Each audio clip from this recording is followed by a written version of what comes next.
20 साल की उम्र का बच्चा वालों से जुदा हो रहा है, बहन भाइयों से जुदा हो रहा है, फैमिली से जुदा हो रहा है, तो क्या कुछ भी मुझे होश में नहीं था। मैं तो मेरे बेटे के जो आखिरी लफ्ज थे, उसने कहा मामा ये जो आपने लफ्ज अदा किए हैं, मैं तो इसी के खिलाफ मैंने स्टैंड लिया है। तो इमरान खान अपनी ज़ात के लिए, अपनी औलाद के लिए, अपनी नस्ल के लिए तो नहीं कॉल दे रहा। वो तो 1.5 साल से जेल में बंद है और उसकी नस्ल का तो हमें पता ही नहीं है। उसके बेटे तो सब दुनिया को पता है, वो तो यूके में है। तो वो तो हमारे लिए और हमारी आने वाली नस्ल के लिए लड़ रहा है। वो जो बात कह रहा है वो सच और हक ही कह रहा है, तो हक की बात में खड़े होना ज़रूरी है। तो मामा आप मुझे इजाज़त दें, मैंने इस हक और बातिल की जंग में हक के साथ खड़े होने के लिए ज़रूर जाना है। जब मुझे कॉल आई, जब उस बच्चे को गोली लगी, तो उसके बाद जब उसको वहाँ से शिफ्ट कर रहे थे, तो शिफ्ट करके उसको मुझे उन्होंने कॉल की। मैं वहाँ 15-20 मिनट में वहाँ पहुँचा हॉस्पिटल के अंदर। तो उस टाइम वो उसको शिफ्ट कर रहे थे इमरजेंसी से आईसीयू में। आईसीयू में मैंने खुद उसको स्ट्रेचर से बेड पर शिफ्ट किया। तो उस वक्त तो कोई ऐसा इशू नहीं था। जब उसकी उन्होंने उसको ड्रिपें वगैरह भी लगाई, ब्लड भी लगाया, मगर बाल ना हो सका। फिर उसको हमने कहा कि उन्होंने डॉक्टर साहब ने कहा कि हम इसको ऑपरेशन थिएटर में ले जाते हैं, इसका ऑपरेट करते हैं। तो मैंने अपने हाथों से उसको ऑपरेशन थिएटर के अंदर भेजा। तो मेरा ख्याल है आधे घंटे के बाद जो है ना, वो अंदर से उन्होंने कहा कि उसकी डेथ हो गई है। अस्सलाम वालेकुम रहमतुल्लाहि व बरकातहू। मैं हूं मोहम्मद फारूक और आप देख रहे हैं नया पाकिस्तान। नाज़रीन किराम, आज हम मौजूद हैं उस घर में जिस घर के लख्ते जिगर ने अपनी जान का नजराना पेश किया इस कौम के लिए। 24 तारीख को एक फ़ाइनल कॉल दी जाती है और पीटीआई की तरफ से ये फ़ाइनल कॉल थी, लास्ट जिसे कहते हैं फ़ाइनल कॉल। और 26 तारीख को ये लोग वहाँ पर पहुँचे और वहाँ पर बच्चे ने अपनी जो है वो जान का नजराना पेश किया। हमारे साथ बच्चे के वालिद मौजूद हैं। हम उनसे मुख्तसरन ये बात पूछेंगे कि ये मामला कैसे पेश आया, क्या मामला था, ज़रा हमें बताएं। अस्सलाम वालेकुम। वालेकुम सलाम। सर बताइएगा कि कैसे ये मामला पेश आया, अनीस किस तरह यहाँ से गए और क्या मामला पेश आया वहाँ उनके फोत होने तक, हमें ज़रा डिटेल से बता दें। अस्सलाम वालेकुम। मामला ये पेश आया कि गुज़श्ता जो 2-3 साल से मुल्क के अंदर जो हालात व वाक़यात हैं आपके सामने ही हैं। कानून के हवाले से, अमन व अमान के हवाले से, महंगाई के हवाले से जो भी मसाइल हैं, वो हर पाकिस्तानी शहरी जो है वो उसको बखूबी जानता है कि क्या जुल्म और सितम हो रहे थे। इस हवाले से इमरान खान ने इस अवाम की खातर कानून की बालादस्ती के लिए, इंसाफ के लिए पूरे पाकिस्तान को एक कॉल दी, इस्लामाबाद डी चौक। उसमें मेरा बच्चा भी उस कॉल के पर उसने तैयारी की इस्लामाबाद की। और जो 24 तारीख थी उसको वो एक एक दिन जो है ना वो गिनती करके जा रहा था कि 24 तारीख आए और मैं जो है ना उसकी कॉल पर इस्लामाबाद पहुंचूं, ताकि जो मुल्क के अंदर सैयद का एक दौर दौरा है, जुल्म का एक दौर दौरा है, ताकि उसके हक में खड़ा होने के मैं भी अपना हक अदा करूं। इस हवाले से वो सुबह सवेरे अल्हम्दुलिल्लाह वो सवेरे उठा, उसने मस्जिद में गया, उसने बजमात नमाज अदा की। उसके बाद वो वापस आया, आकर उसने तैयारी शुरू की। तैयारी करने के बाद उसने अपने दूसरे भाई को जगाया कि इमरान खान ने जो पुरअमन एहतजाज की कॉल दी है उसमें चलना है। और साथ ही उसने अपने कज़न नफीस सती को भी कॉल कर दी। तो इस हवाले से वो तो दोनों इतने तैयार नहीं थे, मगर इसको बड़ी जल्दी थी। फिर उसने ज़बरदस्ती उन दोनों को तैयार भी किया और फिर जो है वो तैयार हो गया मुकम्मल, वो भी तैयार हो गया, ये भी। तो जब घर से निकलने लगा तो उसकी वालदा ने उसको कहा, अनीस बेटा آپ سمارٹ سی باڈی کے ہیں, سنگل سے ہیں, آپ کی اتنی جان بھی نہیں ہے, تو وہاں حالات و واقعات اور موجودہ دور کے لحاظ سے انسان کی کوئی قدر و قیمت بھی نہیں ہے, تو آپ نہ جائیں تو بہتر ہے. تو میرے بیٹے کے جو آخری لفظ تھے, اس نے کہا ماما یہ جو آپ نے لفظ ادا کیے ہیں, میں تو اسی کے خلاف میں نے سٹینڈ لیا ہے. تو عمران خان اپنی ذات کے لیے, اپنی اولاد کے لیے, اپنی نسل کے لیے تو نہیں کال دے رہا. وہ تو 1.5 سال سے جیل میں بند ہے, اور اس کی نسل کا تو ہمیں پتہ ہی نہیں ہے. اس کے بیٹے تو سب دنیا کو پتہ ہے, وہ تو UK میں ہے. تو وہ تو ہمارے لیے اور ہماری آنے والی نسل کے لیے لڑ رہا ہے. وہ جو بات کہہ رہا ہے وہ سچ اور حق ہی کہہ رہا ہے, تو حق کی بات میں کھڑے ہونا ضروری ہے.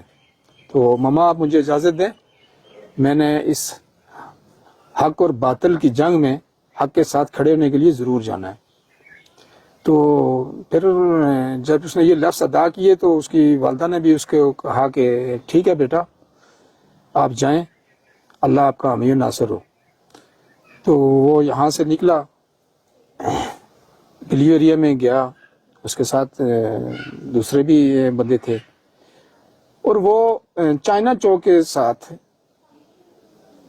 جو جناح ایوینیو روڈ ہے اس کے سائڈ پر جو سروس روڈ ہے, اس کے بھی سائڈ پر جو گراس بیلٹ ہے اس پر بیٹھے ہوئے تھے 5-6, یہ آپس میں گپ شپ کر رہے تھے. اس میں گپ شپ کرتے ہوئے ایک سامنے ایک آدمی اس جناح ایوینیو سے گزر رہا تھا, اس کے ہاتھ میں عمران خان کا ایک پوسٹر تھا تصویر کا. اس نے وہ دیکھا, اس کو آواز دی رکنے کی, وہ رکا, اس سے تصویر لی.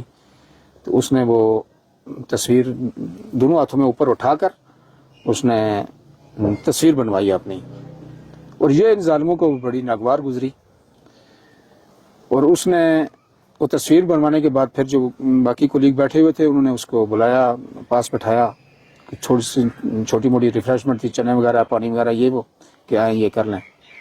تو وہ وہاں بیٹھا ہوا تھا. تو اس تصویر بنانے کے ودن 10 منٹس اس کو سامنے جہاں یہ بیٹھے ہوئے تھے کہ بالکل اپوزٹ پر اسٹیٹ لائف انشورنس کا پلازا ہے, اس کی 6 یا 7ویں منزل میں ایک کھڑکی کھلی ہوئی تھی جس تقریباً 3 یا 4 فٹ کی.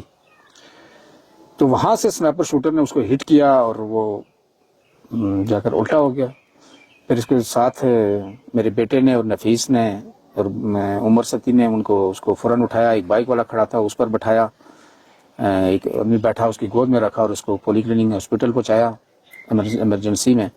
وہاں ٹریٹمنٹ ہوئی مگر وہ زندگی اس کی ختم تھی اور وہ بال نہ ہو سکا اور اپنے اللہ کو پیارا ہو گیا.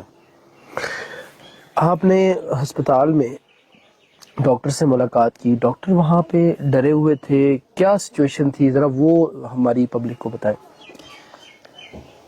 جب مجھے کال آئی, جب اس بچے کو گولی لگی, تو اس کے بعد جب اس کو وہاں سے شفٹ کر رہے تھے تو شفٹ کر کے اس کو مجھے انہوں نے کال کی. میں وہاں 15-20 منٹ میں وہاں پہنچا ہاسپٹل کے اندر. تو اس ٹائم وہ اس کو شفٹ کر رہے تھے ایمرجنسی سے ICU میں. ICU میں نے خود اس کو اسٹیچر سے بیڈ پر شفٹ کیا. تو اس وقت تو کوئی ایسا ایشو نہیں تھا. جب اس کی انہوں نے اس کو ڈرپیں وغیرہ بھی لگائیں, بلڈ بھی لگایا, مگر بال نہ ہو سکا. پھر اس کو ہم نے کہا کہ ڈاکٹر صاحب نے کہا کہ ہم اس کو آپریشن تھیٹر میں لے جاتے ہیں, اس کا آپریٹ کرتے ہیں. تو میں نے اپنے ہاتھوں سے اس کو آپریشن تھیٹر کے اندر بھیجا. تو میرا خیال ہے آدھے گھنٹے کے بعد جو ہے نا وہ اندر سے انہوں نے کہا کہ اس کی ڈیتھ ہو گئی ہے. جب ڈیتھ ہو گئی ہے تو انہوں نے کہا آپ سارے لوگ نیچے چلے جائیں, چونکہ یہ ایک ایسی بات تھی جو وہاں پر موجود جو لوگ تھے یا ارد گرد میں تھے, راولپنڈی میں تھے, اسلام آباد میں تھے, جس کے پاس جو کچھ اویل تھا کنونس کے لیے وہ وہاں پہنچا. چونکہ گولی لگنے سے ڈیتھ تک تقریباً گھنٹہ سوا گھنٹہ گزر چکا تھا. باہر بہت لوگ ہمارے علاقے کے یہاں کے جو ہے نا وہ اکٹھے ہو چکے تھے. تو جب نیچے آئے تو انہوں نے کہا کہ ہم اس کی ڈیڈ باڈی کی ریسیونگ بناتے ہیں اور آپ سائن کریں گے اور ڈیڈ باڈی لے جائیں. تو وہاں پر چونکہ میں تو سیدھی بات ہے آپ بھی بتائیں کہ 20 سال کی عمر کا بچہ والد سے جدا ہو رہا ہے، بہن بھائیوں سے جدا ہو رہا ہے، فیملی سے جدا ہو رہا ہے، تو کیا کچھ بھی مجھے ہوش میں نہیں تھا میں. تو میرے باقی جو بندے تھے انہوں نے اپنے ہوش و حواس جو ہے نا پر کنٹرول کیا، اور انہوں نے پراپر اس کا پروسیجر کرنے کے لیے انہوں نے کہا کہ ہم ایسے ریسیونگ سے سائن کروا کر ہم ڈیڈ باڈی کو نہیں لیں گے، پورا پروسیجر اڈاپٹ کریں گے. اس کے بعد جب ہم نے ڈاکٹر سے بات کی، لیڈی ڈاکٹر تھی، اس سے بات کی تو اس نے کہا یہاں بڑے ڈاکٹر صاحب بیٹھے ہوئے ہیں، شفٹ انچارج ہیں، میرا غالباً توقیر نام تھا ان کا، آپ ان سے بات کریں. تو میرے ساتھ ایک دو ایڈوکیٹ بھی تھے، باقی بھی تجربہ کار لوگ بھی تھے، وہ میرے ساتھ گئے. تو ڈاکٹر صاحب سے بات کی کہ جی ہم اس کا پوسٹ مارٹم کرانا چاہتے ہیں، ہم ڈیڈ باڈی ایسے نہیں لے کر جائیں گے. تو ڈاکٹر صاحب نے جو ہے نا وہ رابطہ کیا مقامی پولیس سے، وہاں سے بھی کوئی رسپانس نہ آیا. انہوں نے کہا، انہوں نے اسٹیپ بتاتے رہے، اگلے سے بات کریں، اگلے سے بات کریں، اگلے سے ایس پی سے بات کریں. ایس پی کے بعد انہوں نے ڈپٹی کمشنر یا کمشنر سے بات کرنے کا کہا، یعنی بات وہاں تک پہنچی. پھر 15 پر کال کر کے ہم نے جب 15 پر کال کی تو وہاں سے انہوں نے رابطہ کیا ہم سے.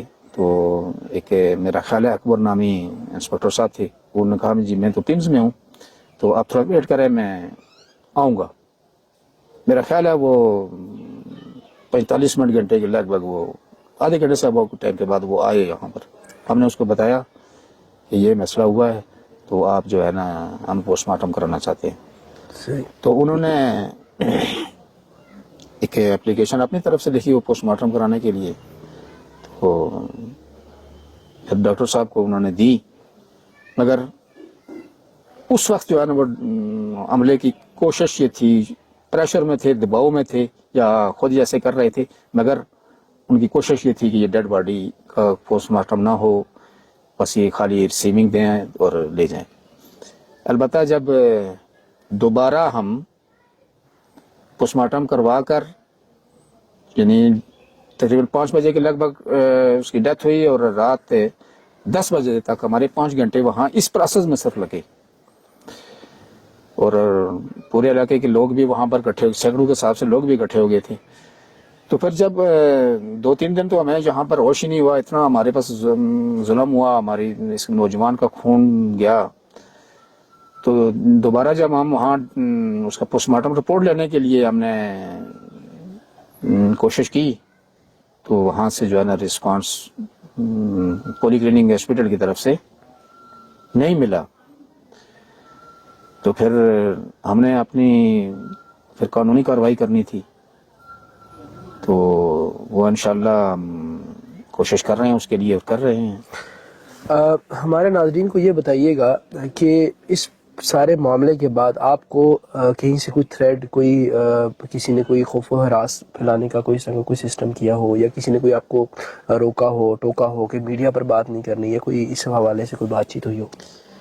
کسی نے بھی مجھے ڈائریکٹ کال نہیں کی اس حوالے سے. صحیح. البتہ مجھے بڑی حیرانگی ہوئی ہے کہ ایک تو انہوں نے میرے اور میری فیملی پر اتنا بڑا ظلم کیا کہ ہم سے ایک 20 سال کا بچہ ہم سے چھین لیا ظلم کے ساتھ، اور اوپر سے وہ انہوں نے پرسوں والے دن رات کو، لیکن میرا خیال ہے دنیا کے کونے کونے تک پتہ چل گیا ہے کہ انیس ستیش شہید کا جنازہ علی پور اسلام آباد میں ہوا ہے، اور اس کا والد جہاں پر یہ لوگ تعزیت کے لیے اس کو یہاں علی پور میں آتے ہیں. اس کے باوجود انہوں نے، ظالموں نے، میرا جو گاؤں سیری یونین کونسل دیرکوٹ ستیاں، تحصیل کوٹلی ستیاں، ضلع راولپنڈی ہے، اس گھر پر رات کو 10 بجے پولیس کی باری نفری نے جا کر دعویٰ بول دیا. اچھا. جب وہاں پر شور شرابہ ہوا، اہل محلہ والوں نے جب لیفٹ رائٹ سے دیکھا کہ اس کے گھر کیا، یہاں تو یہ کوئی رہتا ہی نہیں ہے، اتنا شور شرابہ ہو رہا ہے، چونکہ وہاں بیسیکلی ہمارے پہاڑی علاقے میں جو چھت پر لوہے والی چادریں ہوتی ہیں، تو وہاں ان کا شور بھی کافی زیادہ ہوتا ہے. تو وہ جب محلوں والوں میں سے جب جو نزدیک جو 1000-2000 फुट पर लोग आबाद थे। वो जब वहाँ नज़दीक आए तो ये क्लोज अप हुए, उन्होंने खुद उनके अपनी आंखों से देखा कि वहाँ 7 आदमी पंजाब पुलिस की यूनिफॉर्म पहने हुए और उनके साथ 3-4 आदमी सिविल कपड़ों में। चूँकि हमारे गांव के, मेरे घर के नज़दीक एक घर छोड़कर आगे चूँकि बहुत बड़ा जंगल है और उस जंगल की तरफ रवाना हो गए। उसके बाद वो जो वहाँ पर मौके पर रात को 1-2 आदमी थे, उन्होंने पीछे गए मगर आगे उन्होंने अपनी लाइट वगैरह भी ऑफ कर दी और उनको मिले नहीं है। सही। और उसी रात को यहाँ पर भी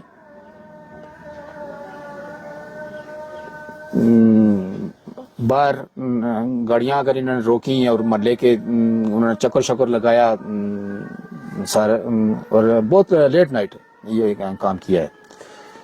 तो मेरा ख्याल है कि इससे ज़्यादा कोई क्या जुल्म हो सकता है कि एक तो हमारे फैमिली में से मेरे बच्चे के 20 साल की उम्र के बच्चे को बेदर्दी से कत्ल कर दिया जाए और ऊपर से मेरी फैमिली को और मेरे साथ जो है, चूँकि मेरा भांजा है नफीस अती, तो चूँकि वो मेरे साथ है, हर मामले में मेरे साथ है, तो उसकी फैमिली को और हमारी फैमिली को आप टार्चर समझें, दबाव समझें, या कि हमें मजीद हमारी जान लेने के लिए वो मजीद कोशिशें कर रहे हैं।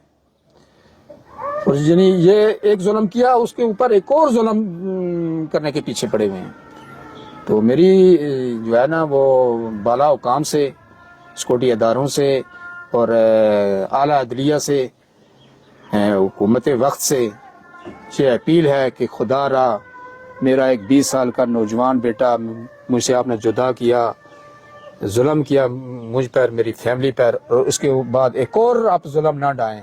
खुदा रा आपके भी बच्चे होंगे, अगर आप यहाँ, मुझे पता है आप यहाँ ताकतवर हैं और अगले जब जहान चलेंगे तो इंशाअल्लाह आपके चेहरे सारा कुछ मेरे सामने होगा, मेरे बेटे के सामने होगा, तो वहाँ भी पता चल जाएगा कि जालिम कौन था और मजलूम कौन था। इस सारे मामले के बाद आपकी जो जमात पीटीआई, उसके वर्कर्स ने आपके साथ कैसा ताल्लुक़ रखा? लोग डर जाते हैं, लोग आपके पास नहीं आते, या कोई इस तरह का मामला हुआ? मैं सलूट करता हूँ उस जमात के कारकुनों को, अहदेदारों को, कि जिन्होंने यहाँ भी, अलीपुर, इस्लामाबाद भी और मेरे अपने इलाके कोटली सतियाँ की वार्ड से लेकर मरकज़ी क़यादत तक वो यहाँ आए, मेरे दुख उन्होंने बांटे, और जो भी उन्होंने मेरी इस हवाले से मेरी बहुत मदद की है, मेरा दुख उन्होंने बांटा, उसमें कमी महसूस की है, कोई शक नहीं है। आवाम को ये पैगाम आप देना चाहेंगे कि इसके बाद आपका क्या लाए अमल होगा? कोई पैगाम दें, ये पीछे तो नहीं हट जाएंगे, डर तो नहीं जाएंगे? मैंने डरना नहीं है, तो ना मैं डरता हूँ। मैं कहता हूँ अभी भी, इस टाइम भी कोई भी मेरी जान ले ले और इस पाकिस्तानी अवाम की जो जुल्म और ज़्यादतियाँ, लाकानूनियत, महंगाई, ये जो हो रहा है, खुदा रहा उनको रिलीफ दे दें। मेरी जान अगर लेनी है, मेरा खून लेना है, तो अभी ले लें। हुकूमत वक्त के लिए कोई पैगाम? हुकूमत वक्त के लिए ये पैगाम है कि एक तो मेरे पास साथ पहले जुल्म हुआ, फिर दूसरा जुल्म उन्होंने जो है वो अदारों से रेड करवा रहे हैं, वो जुल्म है। अगर खुदा न ख्वास्ता मेरी फैमिली में से ऐसा मुझे, मेरे किसी बेटे, किसी मेरे भाई, मेरे भतीजे, मेरे किसी भांजे या किसी ऐसा जुल्म हुआ, तो मैंने अपनी पूरी बरादरी को, अवाम को मैंने मैसेज दे दिया है कि अगर मैं तो चला जाऊंगा, मेरी कोई फैमिली को मेंबर चला जाएगा, तो खुदा रहा आपने उसका रद्द अमल देना है। और उन्होंने मुझे, हज़ारों नहीं लाखों आदमियों ने मुझे जो है इसकी इम्तहानी कराई है कि ऐसा कोई वाक़या हुआ था, इंशाअल्लाह उसका रद्द अमल देंगे। जी तो नाजरीन, ये थे अनीस सती के वालिद, जिन्होंने अपनी एक दुख भरी दास्तान वो आपके साथ शेयर की और अपना एक दुख जो है वो आपके साथ रखा। इसी तरह इन्होंने जो इदारों को पैगाम दिया और इसी तरह आवाम को जो पैगाम दिया, हम ये समझते हैं कि कोई भी मामला कुछ भी हुआ है, उसकी शफाफ किस्म की उसकी जो है वो जांच पड़ताल होनी चाहिए, और हुकूमत वक्त को चाहिए, इदारों को चाहिए कि वो इस हवाले से जिसने भी ये काम किया, हम इसके ऊपर कोई बात नहीं करते कि किसने किया, किसी इदारे ने किया, किसने नहीं किया, उनको जो उनका हक है, जो उनका कैफरे किरदार तक उनको पहुँचाना है, हुकूमत को चाहिए कि वो उस तक पहुँचाए। انشاءاللہ پھر کسی مقام پر پھر کسی جگہ پر آپ سے ملاقات ہوگی.